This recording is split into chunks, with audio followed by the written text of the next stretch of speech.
কর্মরত অবস্থায় ঝলসে মৃত্যু শ্রমিকের। নিরাপত্তার গাফিলতির অভিযোগে বিক্ষোভ সহকর্মীদের। দুর্গাপুর ইস্পাত কারখানায় কর্মরত অবস্থায় মর্মান্তিক দুর্ঘটনায় মৃত্যু হল ২৬ বছর বয়সী ঠিকা শ্রমিক শেখ শহীদুলের। তিনি দুর্গাপুরের আরতি গ্রামের বাসিন্দা। তার বাবার নাম শেখ ইদু। জানা গেছে, গভীর রাতে নাইট শিফটে ডিউটির সময় দুর্গাপুর ইস্পাত কারখানার ২ নম্বর ব্লাস্ট ফার্নেসে রক্ষণাবেক্ষণের কাজ চলাকালীন গুরুতরভাবে ঝলসে যান শেখ শহীদুল। রাত আনুমানিক ১টা থেকে ১:৩০ নাগাদ পরিবারের কাছে দুর্ঘটনার খবর পৌঁছায়। চিকিৎসার আগেই তার মৃত্যু বলে জানা গেছে। ঘটনার পর কারখানা চত্বরে উত্তেজনা ছড়িয়ে পড়ে। নিরাপত্তায় গাফিলতির অভিযোগ তুলে বিক্ষোভ দেখান সহকর্মীরা। মৃতের পরিবারের দাবি, পরিবারের একজন সদস্যকে স্থায়ী চাকরি দিতে হবে এবং কারখানার সমস্ত নিয়ম মেনে উপযুক্ত ক্ষতিপূরণ দিতে হবে। ভারতীয় মজদুর সংঘের সম্পাদক মৃন্ময় ব্যানার্জি জানান, ৩ দিনের মধ্যে পরিবারের একজন সদস্যকে চাকরি দিতে হবে। পাশাপাশি শেষকৃত্যের জন্য ৫০,০০০ টাকা এবং পরিবারের আর্থিক নিরাপত্তার স্বার্থে ২৫ লক্ষ টাকা ক্ষতিপূরণ দেওয়ার দাবি জানানো হয়েছে ম্যানেজমেন্টের কাছে। অন্যদিকে পশ্চিম বর্ধমান জেলা জাতীয় কংগ্রেসের সভাপতি দেবেশ চক্রবর্তী অভিযোগ করেন, এই দুর্ঘটনার পেছনে ম্যানেজমেন্টের নিরাপত্তা ব্যবস্থার গাফিলতি রয়েছে। ভবিষ্যতে যাতে এই ধরনের ঘটনা আর না ঘটে সেজন্য কারখানায় কঠোর নিরাপত্তা ব্যবস্থা নিশ্চিত করার পাশাপাশি মৃতের পরিবারের একজন সদস্যকে চাকরি দেওয়ার দাবিও জানান তিনি। ঘটনার পর থেকেই দুর্গাপুর ইস্পাত কারখানা চত্বরে শোকের ছায়া নেমে এসেছে।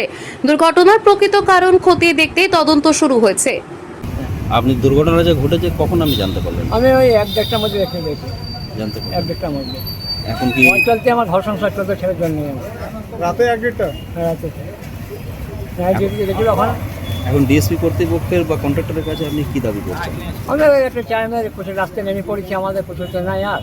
আমার ছেলের সংসার চালাইতে সব কিছু করতে, সব ছেলেটাই আমার। এবার আমার কেউ না, আমার একটা দুটো ছেলে, একটা ছোট একটা বড়। শুনলাম ছেলের নতুন বিয়ে হয়েছে। নতুন বিয়ে হয়েছে, ১৪-১৫ দিন বিয়ে হয়েছে ছেলেটা। বৌমা বাড়িতেই আছে এখন। দাবি কি আছে? এখন দাবি কি আছে ম্যানেজার? দাবি আছে আমাদের প্রজেক্ট উপায় করে দেয়, চাকরি দেয়। তুমি যা বলেছিস আমাদের এখানে নেতারা তো সব যা বলে সেটা শুনতে পারি। চাকরি বলে নেতৃবৃন্দ যেটা বলেছে, তুমি কি একমত? নেতৃবৃন্দ যেটা বলেছে একমত? এখন নেতৃত্ব দিচ্ছেন তো, যেটা ভুল, যেটা দাবি করছেন সেই দাবিতে আপনি দাবি তো করছি, আমাদের দাবিতে আছে তো। দাবি চাই আমাদের, টাইম নিয়েছেন আমাদের।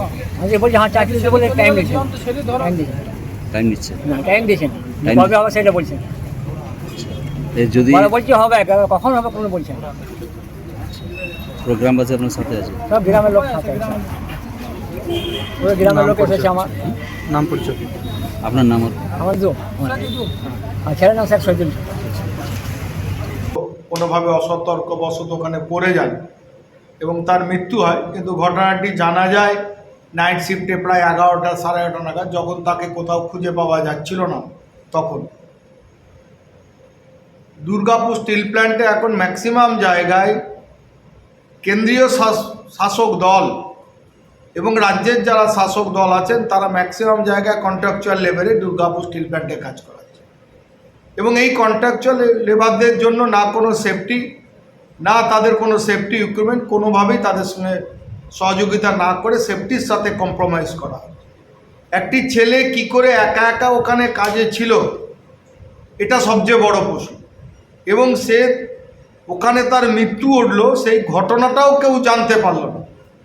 স্বভাবত এটা নিয়ে একটা বড় প্রশ্ন। এবং বারবার ব্লাস্ট ফার্নেসে কন্ট্রাকচুয়াল কর্মীদের মৃত্যু কেন ঘটছে, তাদের অ্যাক্সিডেন্ট কেন হচ্ছে, এটা প্রথম জানা দরকার।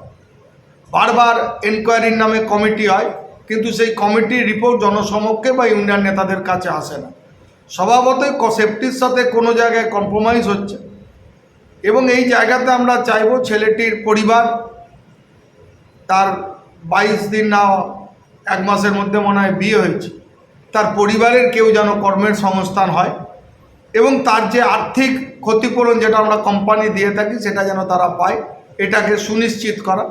এবং তার সাথে সাথে এরকম মর্মান্তিক ঘটনা যেন আর না ঘটে তার জন্য সজাগ দৃষ্টি রাখা এবং যে সমস্ত সেফটি ব্যাপারগুলো আমাদের মেনে চলা উচিত সেগুলোকে যেন আমরা ঠিকমতো মেনে চলতে পারি। এবং সর্বোপরি এখন সিসিটিভির যুগ, ওইখানেও সিসিটিভি লাগানো উচিত এবং সিসিটিভির ফুটেজ বার করা উচিত। যদি থেকে থাকে তাহলে কি করে ছেলেটি ওইখানে ল্যাডেলের মধ্যে পড়ল, কারণ সে ওখানে কি করতে গেছিল, তার সঙ্গে কেন অন্য কোনো কর্মীরা ছিল না, নাকি তাকে তার কোম্পানি বাধ্য করেছিল একা একা জবে যেতে বা বলপূর্বক জবে যেতে, এটা তো প্রকৃতপক্ষে তদন্ত হওয়া উচিত। এবং এই তদন্ত রিপোর্ট ম্যানেজমেন্ট যেন চেপে না রেখে জনসমক্ষে প্রকাশ করে, ইউনিয়ন নেতাদের কাছে প্রকাশ করে, তার ব্যবস্থা সুনিশ্চিত করা। কারণ সকলে মিলে যদি আলোচনা করে দেখা যায় কোথায় গাফিলতি আছে, তাহলেই সেটাকে রেকটিফাই করা সম্ভব। এবং আমরাও আগামী দিন কোনো কর্মীর যেন এরকম মর্মান্তিকভাবে মৃত্যু না হয় সেই ব্যাপারে দৃষ্টি নিক্ষেপ করতে পারে।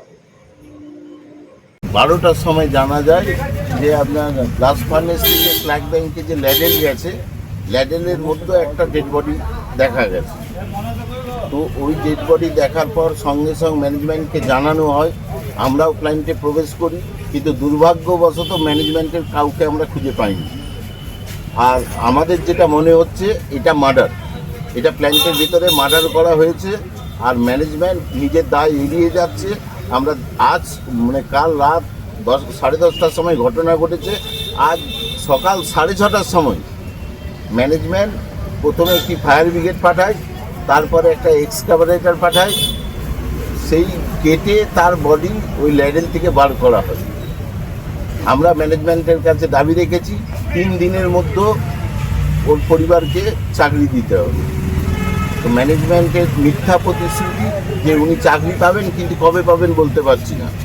তো ম্যানেজমেন্ট হয়তো বুঝতে পারছে না, ম্যানেজমেন্ট মনে করছে যে 50 বছর যে শাসন ব্যবস্থা চলেছে সেই শাসন ব্যবস্থায় এখনও ম্যানেজমেন্ট বাঁচবে।